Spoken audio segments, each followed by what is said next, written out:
প্রায় ৮-১০ লাখ টাকার মতো আমার টাকা আছে। কিন্তু এখন তারা আমার ১০,০০০ টাকা দিতেও প্রস্তুত নাই। উনারা আসলে বলে আজ না কাল, কাল না পরশু টাকা দিতে পারতেছে না। তাদের হেড অফিসের সমস্যা সমাধান হবে এই সেই বলতেছে আরকি।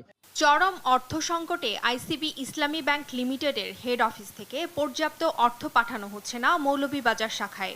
তাই এ ব্যাংকে টাকা রেখে মৌলভীবাজার শাখার অন্তত ৮ শতাধিক গ্রাহক পড়েছেন চরম বিপাকে। নিজেদের আমানত তুলতে না পেরে কপালে এখন চিন্তার ভাঁজ তাদের। গত ২ মাস ধরে সর্বোচ্চ ১০,০০০ টাকার বেশি উত্তোলন করতে পারছেন না গ্রাহকরা।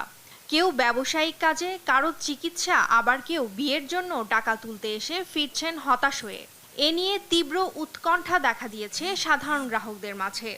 হাজবেন্ড অসুস্থ, এরপরে আমার ছেলে ভার্সিটি পড়ে তার সেমিস্টারের পয়সা দিতাম, কিছুই পারতাম না। ব্যাংকে আমার পয়সা আছে, তারা আমার পয়সা দেন না। ১৫-১৬ লাখ টাকার মতন আজকে ৩ মাস ৩.৫ মাস ধরিয়া আটকাইল তারা দেন না। প্রতি সপ্তাহে ১০-২০ হাজার টাকার উপরে তারা দিতেও পারে না। আমি চেক দিয়ে ২ দিন ব্যাংকে আইসি চেক নেওয়ার লাগি, চেক ফাঁস হয় না। এমন পরিস্থিতিতে অনেকটা আত্মগোপনে ব্যাংকটির মৌলভীবাজারের শাখা ব্যবস্থাপক আসছেন না ব্যাংকে। অর্থ সংকটে কেন্দ্র থেকে ব্যাংকের এ শাখায় টাকা না ওঠানোয় গ্রাহকদের আমানতের দাবি মেটাতে গিয়ে চরম বিপাকে পড়তে হচ্ছে ব্যাংকটির কর্মকর্তাদেরও। বিষয়টি স্পষ্ট হয়ে ওঠে এ ব্যাংক কর্মকর্তার কথায়। গ্রাহকের টাকা দিতে পারতেছি না, প্রথম এই জিনিসটা আমাদেরও খারাপ লাগতেছে। তবে হেড অফিস থেকে যে বিষয়টা আমাদেরকে জানিয়েছে, এটা হচ্ছে সাময়িক প্রবলেম।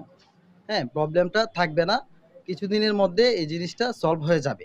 ব্যাংকটির সহকারী ব্যবস্থাপক জানান, এমন পরিস্থিতিতে গ্রাহকদের দাবিকৃত পুরো টাকা না দিতে পারলেও মেটানো হচ্ছে কিছুটা। একটু সমস্যা হয়েছে, সব খুব তাড়াতাড়ি এটা সমাধান হয়ে যাবে।